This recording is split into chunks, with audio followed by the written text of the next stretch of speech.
प्रचण्ड सरकारको 1 वर्ष पूरा गठबन्धनको जुइनो कस्ता कस्तै ओझेलमा परे। भ्रष्टाचार अन्त्य र सुशासनका कुरा, धारामा पानी नआउने तर बिल आउने समस्याको अब अन्त्य हुनुपर्छ। यसपटक जहाज खरिदमा कुनै त्रुटि र विवाद नहोस् भन्दै प्रचण्डको निर्देशन। हत्या अभियोग लागेर सफाई पाएका एमालेका सांसद लक्ष्मी महतो कोइरीको निलम्बन फुकुवा गरियो। संसदीय गतिविधिमा अब भाग लिन पाउने, बच्चाले चिनीको भाँडो भेटाए जस्तै गरिरहेका छन् भन्दै रवि लामिछाने प्रति व्यवसायी दुर्गा परसाईको कटाक्ष। रवि लामिछाने माथि खोया प्रहार गर्ने व्यक्तिलाई 10 दिन हिरासतमा राखेर अनुसन्धान गरिने। लोकतान्त्रिक गणतन्त्र प्रति कसैले औलो ठडाउँछ भने त्यसको औलो तल झारिदिने ओलीको चेतावनी। एनसीएल खरिदकर्तालाई आफूले पनि चिनेको भन्ने प्रचण्डको अभिव्यक्ति प्रति एमाले अध्यक्ष ओलीको आपत्ति। यो सरकारबाट विकासको सपना देख्न नसकिने ओलीको टिप्पणी। अहिले व्यवस्था कमजोर बनाउन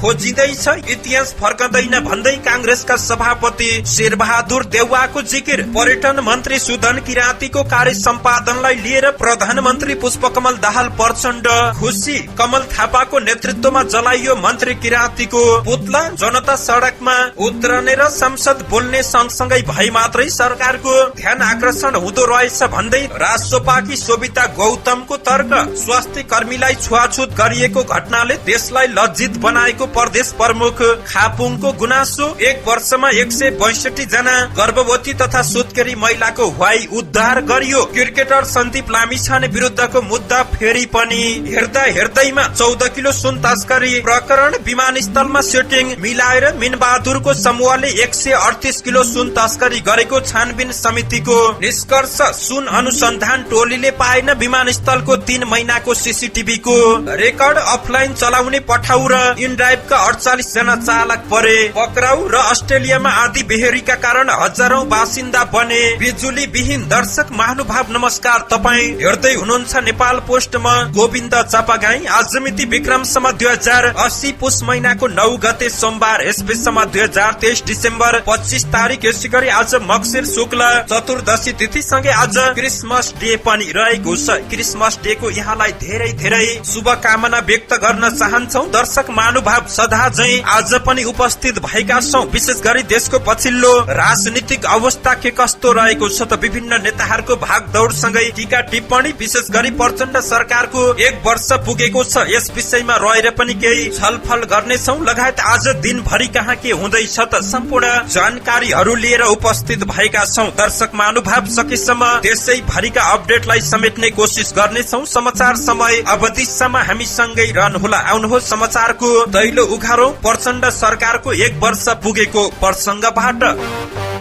भ्रष्टाचारको अन्त्य र सुशासनको पक्षमा दृढ उभिने कसम खाएर तेस्रो पटक सत्तामा आसीन भएका माओवादी केन्द्रका अध्यक्ष पुष्पकमल दाहाल प्रचण्ड नेतृत्व सरकारको मंगलबार 1 वर्ष पूरा हुँदैछ। तत्कालीन नेकपाको एकता अदालतबाट बदर भएपछि बनेको नयाँ सत्ता गठबन्धनले गरेको बाचा अनुरूप गत वर्ष मक्सिरमा सम्पन्न आम निर्वाचनपछि प्रधानमन्त्री बन्ने पालो कुरेर बसेका दाहाललाई सत्ता साझेदार दल तथा तत्कालीन प्रधानमन्त्री शेरबहादुर देउवाले पहिलो कार्यकालमै प्रधानमन्त्री बनाउन नसक्ने बताएपछि अन्तिम समयमा बालवटारबाट बाहिरिएर बालकोटको बारदलीमा पुगेपछि प्रचण्डको तेस्रो पटकको सत्ता यात्राको शुभारम्भ भएको थियो। प्रचण्ड 2079 पुष 10 गते संसदको दोस्रो ठूलो दल एमाले, चौथो ठूलो दल राष्ट्रिय स्वतन्त्र पार्टी र 5औं ठूलो दल राप्रपाको समर्थनमा प्रधानमन्त्री नियुक्त भएका थिए। पुष 10 मा प्रधानमन्त्री नियुक्त भएर 11 गते शपथ ग्रहण गरेका दाहालले पुष 26 गते प्रतिनिधि सभाबाट विश्वासको मत लिएका थिए। 275 सदस्यीय प्रतिनिधि सभामा इतिहासमा मनमोहन अधिकारी नेतृत्वको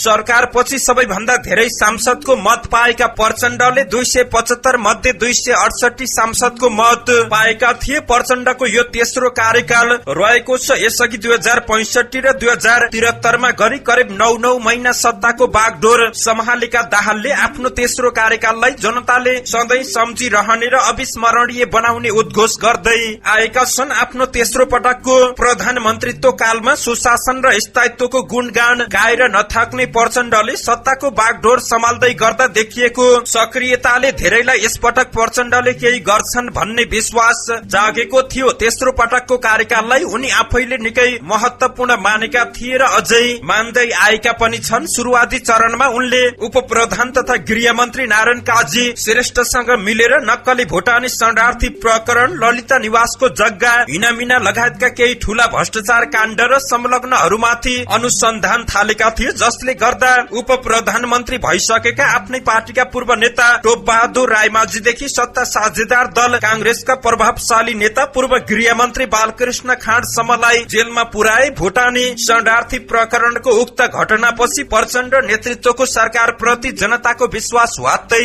बढेको छ, तर उनको त्यो सक्रियता र हुटुटी लामो समयसम्म स्थिर रहन भने सकेन। समयसँगै उनको सक्रियता पनि स्थिर बन्दै गयो। पछिल्लो समय त उनी परिणाममुखी काम भन्दा पनि राजनीतिक दाउपेचमा बढी केन्द्रित भएको आरोप गठबन्धन दलहरू भित्रै लाग्ने गरेको छ। गठबन्धनको सबैभन्दा बलियो खम्बा कांग्रेसकै केही नेताहरूले सार्वजनिक रूपमै प्रचण्ड नेतृत्वको सरकार फाल्नु नै अहिलेको प्रमुख आवश्यकता भएको औलाउन थालेका छन्। प्रधानमन्त्री पुष्पकमल दाहाल प्रचण्डले धारामा पानी नआउने तर बिल आउने समस्याबाट धेरै उपभोक्ताहरू दिगदार भएकाले यस्तो समस्या तुरुन्तै हल गर्न निर्देशन दिएका छन्। आइतबार सिंहदरबारमा खानेपानी मन्त्रालयको योजना र प्रगति बारेको छलफलमा दाहालले पानी नआउने धाराका उपभोक्ताको बिल मिन्हा गर्न निर्देशन दिएका छन्। धारामा पानी नआउने तर बिल चाहिँ आइरहने समस्या के हो? यसबाट उपभोक्ताहरू निकै दिगदार रहेका छन्। त्यसैले कहाँ कहाँ त्यस्तो समस्या रहेको छ जहाँको धारामा पानी आउँदैन त्यो बिल मिन्हा गर्ने व्यवस्था मिलाउनुहोस् र आगामी दिनमा त्यस्तो समस्या आउन नदिन योजनाबद्ध रूपमा काम गर्न पनि उनले निर्देशन दिएका छन्। उनले मेलम्ची खानेपानी आयोजनाको काम 2 शिफ्टमा भइरहेको र अब 1 महिना भित्रै मेलम्चीको पानी काठमाडौँ आइपुग्ने बताएका छन्। दाहाल प्रचण्डले पहाडी र हिमाली क्षेत्रहरूमा महिलाहरूले घरदेखि टाढाबाट गाग्रीमा पानी बोकेर ल्याउनु पर्ने बाध्यता रहेको भन्दै यसबाट महिलाहरूमा आङ खस्ने समस्या देखिएको प्रति समेत आफ्नो ध्यान आकर्षण भएको जानकारी दिएका छन्। यसैगरी प्रचण्डले यसपटक जहाज खरिद प्रक्रियामा कुनै पनि प्रकारको त्रुटि र विवाद हुने काम नगर्न पारदर्शी ढंगले अगाडि बढ्न संस्कृति पर्यटन तथा नागरिक उड्डयन मन्त्रालयलाई निर्देशन दिएका छन्। आइतबार दिउँसो सिंहदरबारमा संस्कृति पर्यटन तथा नागरिक उड्डयन मन्त्रालय र खानेपानी मन्त्रालयको संयुक्त ब्रिफिङ र छलफलमा दाहालले जहाज खरिद प्रक्रिया 100% सही र पारदर्शी हुनुपर्ने बताएका छन्। नेपालमा जहाज खरिद प्रकरणमा जहिले पनि प्रश्न उठ्ने गरेको छ, यसपटक यस्तो गल्ती नहोस्। जहाज खरिद प्रक्रिया 100% सही र पारदर्शी हुनुपर्छ। यसपटकको खरिद प्रक्रियामा विगतका जस्ता कुनै प्रश्न नउठुन्, कुनै त्रुटि हुन भएन दाहालको भनाई रहेको छ। नेपालका कतिपय नीति नियम पर्यटक मैत्री नभएको बताउँदै उनले ती परिवर्तन गरेर भए पनि पर्यटकका लागि सहज वातावरण बनाउनेतिर सोच्नु पर्ने बताएका छन्। सभामुख देवराज घिमिरेले नेकपा एमालेका महोत्तरी 1 बाट निर्वाचित प्रतिनिधि सभा सदस्य लक्ष्मी महतो कोइरीको निलम्बन फुकुवा गरेका छन्। संसद सचिवालयका कार्यवाहक महासचिव पदम प्रसाद पाण्डेले एक सूचना जारी गर्दै सांसद कोइरीको निलम्बन फुकुवा भएको जानकारी गराएका छन्। निलम्बन फुकुवा भएसँगै अब उनी संसदीय गतिविधिमा भाग लिन पाउने भएका छन्। हत्या आरोपमा जिल्ला अदालत महोत्तरीबाट सफाई पाएपछि सांसद कोइरीले निलम्बन फुकुवाको निवेदन दिएका थिए। मधेस आन्दोलनको क्रममा सशस्त्र प्रहरी बलका असै थमन विकको हत्या गरेको उनीमाथि आरोप लाग्दै आएको थियो।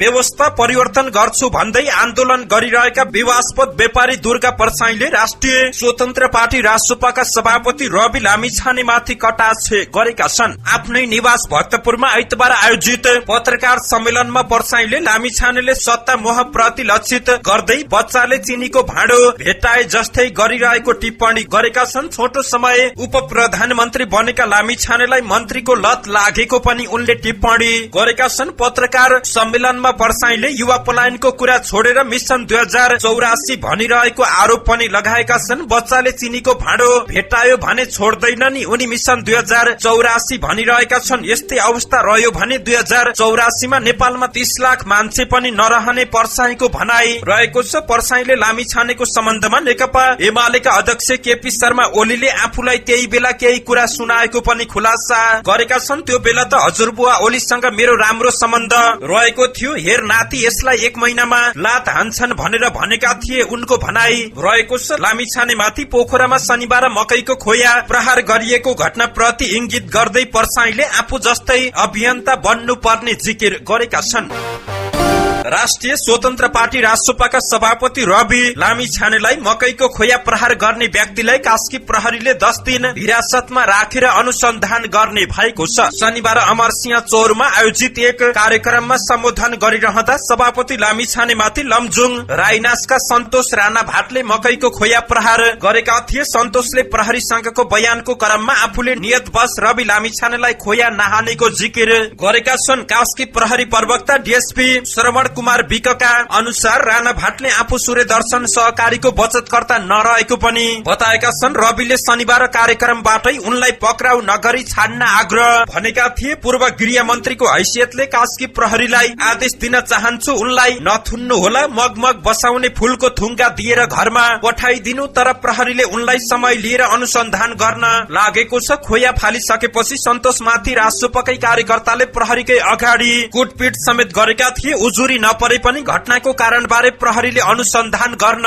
लागेको छ। रासोपाले पनि एक विज्ञप्ति जारी गर्दै पोखरा घटनाबारे प्रतिक्रिया जनाएको छ। प्रवक्ता मुकुल ढकालले जारी गरेको विज्ञप्तिमा भनिएको छ, पोखरामा के कति कारणले ती व्यक्तिले सभापति लामिछानेलाई प्रहार गरे भन्ने कुराको खुलासा भएको छैन। यसबारे न प्रहरीले प्रहारकर्तालाई उद्धृत गर्दै सार्वजनिक जानकारी दिएको छ, न प्रहारकर्ताले नै कारण खुलाएका छन्। तर केही मिडियाले दुराशयपूर्ण तरिकाले चरित्र हत्या गर्ने गरी समाचार लेखेको रासोपाको आरोप रहेको छ। नेकपा एमालेका अध्यक्ष केपी शर्मा ओलीले लोकतान्त्रिक गणतन्त्र प्रति औंला उठाउन नदिने प्रतिबद्धता फेरि दोहोऱ्याएका छन्। आइतबार झुलाघाट चिवा भन्ज्याङ संकल्प यात्रा बारे च्यासलमा आयोजित पत्रकार सम्मेलनमा उनले पार्टी देश र जनता प्रति समर्पित भएको बताएका छन्। लोकतान्त्रिक गणतन्त्र प्रति कसैले औंलो उठाउँछ भने त्यसको औंलो तल झार्छौं भनेर मैले धेरै अघि काठमाडौँमै पनि भनेको थिएँ, ओलीको भनाई रहेको छ। त्यो कुरा यसपटक संकल्प यात्राको क्रममा पनि बोलेको छ। उनले सुशासन र विकासको बाटोमा अघि बढ्ने कुरामा दृढ रहेको पनि बताएका छन्। एमाले समृद्ध नेपाल सुखी नेपाली बनाउने कुरामा संकल्पित भएको उनको भनाई रहेको छ। त्यस्तै ओलीले संघीयतालाई सफल बनाउने कोसिस गर्नुपर्ने बताएका छन्। संघीयताका संरचनाहरूले विकास निर्माणको कामहरूको अगुवाई गर्नुपर्ने ओलीको भनाई रहेको छ। प्रदेश संरचना कार्यान्वयन र अभ्यासको क्रममा प्रश्न उठाउने काम भइरहेको भन्दै उनले असन्तुष्टि व्यक्त गरेका छन्। प्रदेशको नाम र अधिकार लगायतका विषयमा प्रश्न उठाएर झमेला गर्न खोजिएको ओलीको आरोप रहेको छ। यसैगरी नेकपा एमालेका अध्यक्ष केपी शर्मा ओलीले एनसीएल खरिद गर्ने व्यापारीलाई आफूले पनि चिनेको भन्ने प्रधानमन्त्री पुष्पकमल दाहालको अभिव्यक्ति प्रति असन्तुष्टि व्यक्त गरेका छन्। दाहालले संसदको राज्यको व्यवस्था तथा सुशासन समितिको बैठकमा एनसीएल खरिद गर्ने व्यापारीलाई ओली र कांग्रेस सभापति शेरबहादुर देउवाले पनि चिनेको बताएका थिए। कार्यक्रममा उनले राज्यको अरबौं सम्पत्ति नोक्सान हुने खालको व्यथिति गर्नु र सो व्यापारी चिन्नु एउटै कुरा हो र भन्दै दाहाललाई ओलीले प्रश्न समेत गरेका छन्। सो सम्बन्धमा सरकारले लोकलाजको समेत ख्याल नगरेको ओलीको जिकिर रहेको छ। उनले व्यक्तिको फाइदाका लागि राज्यको सम्पत्ति डुबाउने कुरा तत्कालै रोकिनु पर्ने बताएका छन्। त्यस्तै अध्यक्ष ओलीले डेडिकेटेड लाइनबाट विद्युत उपयोग नगरेका उद्योगीहरूको विद्युत काट्ने काम नगर्न पनि सरकारलाई सचेत गराएका छन्। मुलुकमा उद्योगी व्यवसायीहरू मारमा परेर आफै उद्योग बन्द गर्ने अवस्थामा पुगेका बेला सरकारले कोरोना कालका बेला डेडिकेटेड लाइन लिएका तर विद्युत खपत नगरेका उद्योगीहरूको पनि विद्युत लाइन काट्ने काम गर्न नहुने बताएका छन्। ओलीले यही सरकारबाट विकास र सुशासनको सपना देख्न नसकिने जिकिर गरेका छन्। यस्तै सरकारबाट यही कार्यशैली यही तरिकाबाट कुशासन भ्रष्टाचार र कमिसन तन्त्रको बीचमा विकासको सपना देख्न सकिँदैन। ओलीले एमालेले गरिरहेको संकल्प भनेको यसै शासनको निरन्तरता नभएको पनि बताएका छन्। सुशासन दिन सक्ने सरकार चाहिन्छ, त्यसपछि मात्रै खास देशको विकास हुन सक्छ। अध्यक्ष ओलीले एमाले सुशासन र विकासको बाटोमा अग्रसर हुने भन्दै समृद्ध नेपाल सुखी नेपालीको आकांक्षा एमाले पूरा गरेरै छाड्ने पनि वाचा गरेका छन्। हाम्रो संकल्प स्थायी सुदृढ र अविचलित संकल्प हो, ओलीको भनाई रहेको छ।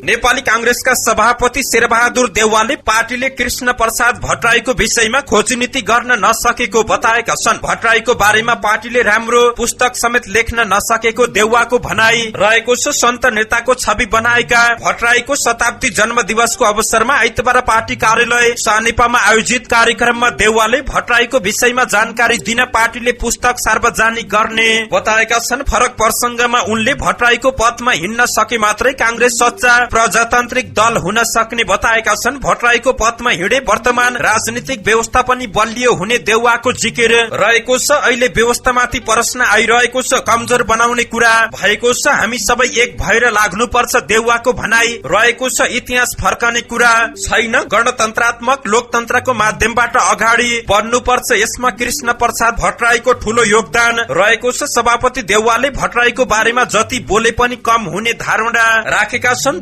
2047 को संविधान बनाएर राजतन्त्र सहितको प्रजातन्त्र स्थापना गर्दै नेपाली जनतालाई सर्वसत्ता सम्पन्न बनाउन भट्टराई सफल भएको देउवाको भनाई रहेको छ। साथै उनले भट्टराई सच्चा त्यागी नेता भएको र कुनै दाग लाग्न नदिने व्यक्ति भएको भन्दै प्रशंसा गरेका छन्।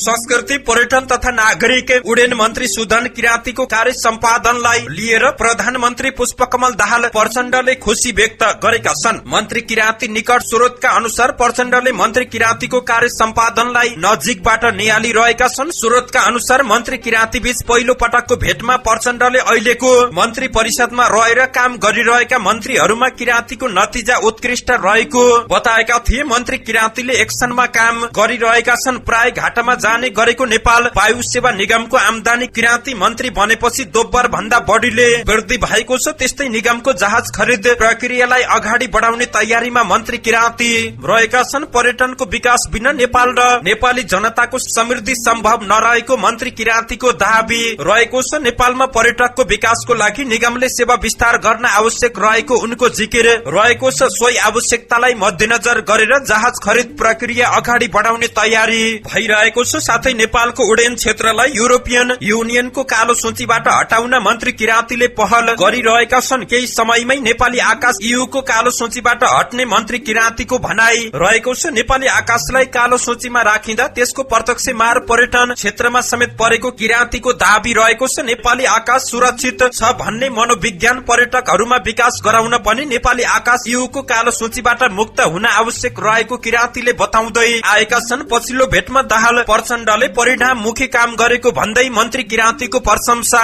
गरेका थिए। साथै प्रचण्डले प्रतिबद्धता जनाए अनुसार अझै राम्रा र परिणाममुखी काम गर्न र मन्त्रालयसँग सम्बन्धित काम छिटो छरितो र गुणस्तरीय बनाएर जनतामा सेवा प्रवाह गर्न निर्देशन दिएका छन्। राप्रपा नेपाल भक्तपुरले पार्टी अध्यक्ष कमल थापाको नेतृत्वमा संस्कृति पर्यटन तथा नागरिक उड्डयन मन्त्री सुदन किरातीको पुतला दहन गरेको छ। 94% ओमकार परिवार र सनातन धर्मावलम्बीहरूको आस्था र विश्वासमाथि मन्त्री किरातीले प्रहार र अपमान गरेको भन्दै उनीहरूले पुतला दहन गरेका छन्। मन्त्री किरातीले आपत्तिजनक, अमर्यादित र गैर जिम्मेवारपूर्ण अभिव्यक्ति दिएको भन्दै उनीहरूले मन्त्री किरातीलाई तत्काल बर्खास्त गर्नुपर्ने माग समेत गरेका छन्। भक्तपुरको मध्यपुर ठिमीमा आयोजित प्रदर्शनलाई सम्बोधन गर्दै पार्टीका वरिष्ठ नेता विष्णु भट्टराईले मन्त्री किरातीको चरको विरोध गर्दै तत्काल बर्खास्त गर्नुपर्ने माग गरेका छन्। कार्यक्रम अघिको बैठकमा बोल्दै अध्यक्ष कमल थापाले आन्दोलनको वातावरण निर्माण गर्न र व्यापक तयारीमा लाग्न कार्यकर्तालाई आग्रह गरेका छन्। थापाले बृहत मोर्चाको आवश्यकता औलाउँदै राष्ट्रवादी, देशभक्त र प्रजातन्त्रवादी शक्ति एक ठाउँमा आएर संघीय गणतान्त्रिक भ्रष्ट व्यवस्थाको अन्त्य आवश्यक भएकोमा जोड़ दिएका छन्। पार्टीले आगामी पौष 16 गते भक्तपुरमा विरोध सभा गर्ने निर्णय पनि गरेको छ। प्रतिनिधि सभा सदस्य शोभिता गौतमले जनता सड़कमा उत्रने र सांसद बोल्ने सँगसँगै भएपछि मात्रै सरकारको ध्यान आकर्षण हुने गरेको बताएकी छिन्। राष्ट्रिय स्वतन्त्र पार्टीकी सांसद गौतमले आफूहरूले मन्त्रीलाई विभिन्न विषयमा ध्यान आकर्षण गराए पनि कार्यान्वयन पक्ष फितलो रहेको टिप्पणी गरेकी हुन हामीले मन्त्रीहरूलाई ध्यान आकर्षण पत्र कति बुझाउने, कति प्रश्न गर्ने, संसदमा कति बोल्ने, त्यसको कार्यान्वयन चुन्ने रहेको छ। गौतमको भनाइ रहेको छ, ध्यान आकर्षण गराइएको विषयमा कार्यान्वयनको लागि सबैको साझा पहल आवश्यक रहेको छ। कतिपय अवस्थामा जनता सड़कमा उत्रने र सांसद बोल्ने सँगसँगै भएपछि मात्रै सरकारको ध्यान आकर्षण हुँदो रहेछ। यही विषय संचार माध्यममा आइरह्यो भने पनि सरकारले त्यसको ध्यान गर्ने गरेको छ। उनले सांसदहरू जनताका चासो र सरकारका सबै मुद्दामा एक हुनुपर्ने धारणा राखेकी छिन्। जनताको बृहत्तर हितको विषयमा प्रस्तुत हुने मुद्दामा सांसद सत्ता पक्ष र प्रतिपक्षका आधारमा बाँडिनु ठिक भएन उनको भनाइ रहेको छ। संसदमा प्रस्तुत हुने जनचासोका विषयलाई पनि मतदानको आधारमा स्वीकार वा अस्वीकार गर्ने परिपाटी र संस्कारको अन्त्य हुनुपर्ने उनको भनाइ रहेको छ। उनले प्रतिपक्षले जतिसुकै राम्रा विषय उठान गरे पनि सत्ता पक्षका सांसदहरू हुँदैन मात्रै भन्ने गरेको गुनासो गरेकी छिन्। कोशीका प्रदेश प्रमुख परशुराम खापुङले नेपालमा धेरै पहिलादेखि नै जातीय भेदभावको अन्त्य भएको घोषणा भए पनि अहिलेसम्म समाजमा त्यस्तो विभेद कायम रहेको प्रति दुःख व्यक्त गरेका छन्। आइतबार राष्ट्रिय दलित आयोगको तेस्रो वार्षिक प्रतिवेदन बुझ्दै प्रदेश प्रमुख खापुङले यस्तो तर्क गरेका छन्। उनले केही दिन अघि मात्रै स्वास्थ्य सेवामा कार्यरत कर्मचारीमाथि भएको जातीय विभेदको घटनाले नेपाली समाजलाई लज्जित बनाएको बताएका छन्। जातीय भेदभाव र छुवाछुत कायम रहनु दलित हरूको समस्या होइन, यो राज्यको नै समस्या हो। यसको निराकरणले सरकारले नै विशेष पहल गर्न आवश्यक रहेको छ। आयोगको तर्फबाट सदस्य टुन्ज बराइलीले विराटनगर स्थित प्रदेश प्रमुखको कार्यालयमा पुगेर आइतबार आर्थिक वर्ष 2079-80 को प्रतिवेदन पेश गरेका हुन्। नेपालको संविधानको धारा 294 को उपधारा 3 बमोजिम आयोगको प्रतिवेदन प्रदेश प्रमुख समक्ष पेश गरिएको बराइलीले जानकारी दिएका छन्। एक वर्षको अवधिमा सरकारले 162 जना गर्भवती तथा सुत्केरी महिलालाई वाइ उद्धार गरेको छ। प्रधानमन्त्री प्रचण्डको एक वर्षीय समीक्षा गरिरहेको प्रधानमन्त्री तथा मन्त्री परिषदको कार्यालयले गत पुसदेखि मक्सिरसम्मको अवधिमा सरकारले 162 जना गर्भवती तथा सुत्केरी महिलाको वाइ उद्धार गरेको जानकारी दिएको छ। सरकारले गर्भवती, सुत्केरी महिला र ज्यान जोखिममा परेका महिलाहरूलाई वाइ उद्धार गर्ने कार्यविधि अनुसार उनीहरूलाई उद्धार गरेर सुविधा सम्पन्न अस्पतालमा उपचारको लागि पुर्याउँदै आएको छ। जस अनुसार लगातार लामो प्रसव व्यथा लागेको, बच्चा जन्मिन कठिनाई भएको, गर्भमा नै बच्चाको मृत्यु भएको, गर्भ अवस्थामा खुट्टा शरीर सुनिएको, अधिक रक्तस्राव भएको, रक्त अल्पता भएका गर्भवती तथा सुत्केरी महिलालाई यो सुविधा दिने गरिएको छ। यस्तै स्थानीय स्तरमा उपचार सम्भव नभई तत्काल आकस्मिक उपचार गरी ज्यान बचाउनु पर्ने अवस्था भएको भनी चिकित्सकबाट सिफारिस भएका ज्यान जोखिममा परेका बिरामीहरूलाई पनि कार्यविधि अनुसार सुविधा दिने गरिएको छ। महिला बाल बालिका तथा ज्येष्ठ नागरिक मन्त्रालयले प्रधानमन्त्री कार्यालयमा पठाएको प्रगति विवरण अनुसार सो मन्त्रालयले देशभरि हराएका 5697 बाल बालिका मध्ये खोज तलास गर्दा 5040 जना फेला पारेको पनि उल्लेख गरेको छ। त्यस्तै विवारिस फेला परेका 328 बाल बालिकाहरूलाई उद्धार गरी पारिवारिक पुनर्मिलन तथा पुनर्स्थापना गरिएको छ। यसका साथै 113 जना सड़क बाल बालिका र जोखिममा परेका 1043 बाल बालिकाको आकस्मिक उद्धार गरी संरक्षण तथा व्यवस्थापन गरिएको छ।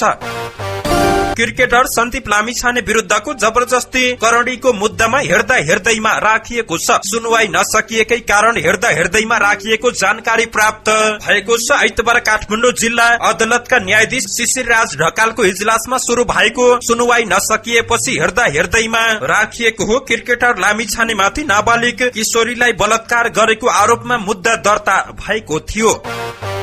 त्रिभुवन विमानस्थल भन्सार कार्यालयको छानबिन समितिले मीनबहादुर घले र उनको समूहले 138 किलो सुन तस्करी गरेको निष्कर्ष निकालेको छ। गत मक्सिर 22 गते दुबईबाट काठमाडौँ आएका चन्द्र घले 14 किलो सुन सहित पक्राउ परेका थिए। चन्द्र घले पक्राउ परेपछि उक्त सुन गोर्खाका मीनबहादुर घलेको भएको खुलासा भएको थियो। उक्त घटनाबारे छानबिन गर्न भन्सार कार्यालयले बनाएको समितिले दुबईमा रहेका अंकित अग्रवाल नाम गरेका व्यक्ति र मीनबहादुरको समूहले 5 मिलाएर सुन तस्करी गर्ने गरेको र हालसम्म उक्त समूहले 138 किलो सुन तस्करी गरेको निष्कर्ष निकालेको छ। मीनबहादुर चन्द्र आले र कृष्ण कुमार श्रेष्ठले विमानस्थलबाट सेटिङ मिलाएर हालसम्म 138 किलो सुन बाहिर ल्याएको छानबिन समितिले प्रतिवेदनमा उल्लेख गरेको छ। एयरपोर्टमा सेटिङ मिलाउने काम डीबी भन्ने धनबहादुर गुरुङले गरेको पाइएको समितिको भनाई रहेको छ। सुन बाहिर पास गराउन एयरपोर्ट भन्सारका केही कर्मचारी र पूर्व कर्मचारीको संलग्नता देखिएको समितिको निष्कर्ष रहेको छ। सुन तस्करी प्रकरणको अनुसन्धान गर्न गठित प्रमुख भन्सार अधिकृत मणिराम पौडेल नेतृत्वको टोलीले छानबिनको लागि माग गरे अनुसारका close circuit CC camera footage नपाएको जानकारी प्राप्त भएको छ। समितिले छानबिनको क्रममा विमानस्थलको आगमन तर्फको पछिल्लो 3 महिनाको सीसीटीभी रेकर्डको माग गरेको थियो, तर ब्याकअपको सीमितता भएको भन्दै 21 दिनसम्मको मात्रै रेकर्ड पाइएको समितिका संयोजक पौडेलको भनाई रहेको छ। त्रिभुवन अन्तर्राष्ट्रिय विमानस्थल भन्सार कार्यालयले 22 मक्सिरमा दुबईबाट आएका चन्द्र घलेलाई 14 किलो सुन सहित पक्राउ गरेको थियो। उनको बयानको आधारमा गोर्खाका मीनबहादुर घले पनि पक्राउ परेका थिए। समितिले विमानस्थलको भिआईपी कक्षमा जाने सिंढीको सीसीटीभी फुटेजको पनि माग गरेको थियो, तर त्यहाँको सीसी क्यामेरा नै आउट अफ सर्भिस रहेको जानकारी समितिलाई दिएको छ। प्रहरीले पठाउ र इनड्राइभका 48 जना राइडरहरूलाई पक्राउ गरेको छ। अफलाइन ड्राइभ गरेको भेटिएपछि उनीहरूलाई काठमाडौँका विभिन्न ठाउँबाट पक्राउ गरिएको जिल्ला प्रहरी परिसर काठमाडौँका सूचना अधिकारी एसपी कुमोद ढुङ्गेलले जानकारी दिएका छन्। अफलाइन मोटरसाइकल चलाउँदा सुरक्षा चुनौती बढेको प्रहरी अनुसन्धानको निष्कर्ष रहेको छ। अफलाइन चालकहरूलाई काउन्सिलिङ पछि रिहा गरिने एसपी ढुङ्गेलको भनाई रहेको छ। उनका अनुसार सम्बन्धित कम्पनीमा उनीहरूले अफलाइन चलाएको बारे जानकारी दिएर रिहा गर्नेछौ। अफलाइनमा यात्रा नगर्न प्रहरीले सर्वसाधारणलाई आग्रह गर्दै आएको छ। अस्ट्रेलियाको पूर्वी राज्य क्वीन्सल्याण्डमा आइतबार आएको भीषण आँधी बेहरीका कारण हजारौं बासिन्दा विद्युत विहीन भएको स्थानीय पत्रिका द कुरियर मेलले जानकारी दिएको छ। क्वीन्सल्याण्ड सरकारको स्वामित्वमा रहेको विद्युत कम्पनी प्रवक्ताका अनुसार राज्यको दक्षिण पूर्वी भागमा 15 लाख घर र व्यवसायीलाई बिजुली वितरण गर्ने कुल 120 पावर लाइनहरू अवरुद्ध भएका छन् र 57,000 ग्राहकहरू बिजुली विहीन भएका छन्। लोगान र ब्रिस्बेनका केही भागहरूमा क्रिसमसको दिन कम्तीमा मध्याह्नसम्म बिजुली विहीन हुन सक्ने र अधिकारीहरूले बासिन्दालाई ब्याकअप योजनाको बारेमा सोच्न निर्देशन दिएका छन्। अस्ट्रेलियाली एबीसी न्यूजले असामान्य मौसमको कारण क्रिसमसको समयमा पूर्वी अस्ट्रेलियामा आँधी बेहरी आउन सक्ने चेतावनी पनि दिएको छ। धन्यवाद। यस्तै ताजा समाचारको लागि नेपाल पोस्ट हेर्दै गर्नुहोला।